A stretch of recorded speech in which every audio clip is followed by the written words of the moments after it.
Biza oyijonlar 36 haftaligimiz. Qaranglar, qanaqa pompa-toy bo'lib ketgan mani jonimni. Yuzlari semirib, silliqlashib, lo'ppiday osilib qopti. Burunlari ham rosa chiroyli ekan.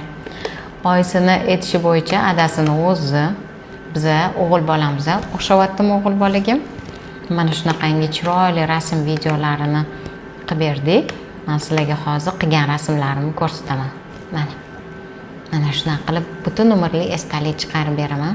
Yon tomonga qaranglar, burunlari, burun teshiklarigacha ham ko'rinadi. Jonim mani, shirinim mani. Lablarini ko'ryapsizlarmi? Realniy vaqtda oladi oyijonlar. Bu prosta reklama emas. Bu yolg'on narsa emas. Bizda yolg'on bo'lmaydi. Ko'ryapsizlar, jonim. Tak, mana shuncha istoriyamni ko'rasizlar. Pastda qo'yayotgan bolalarim hammasi realniy vaqtda olingan bolalar.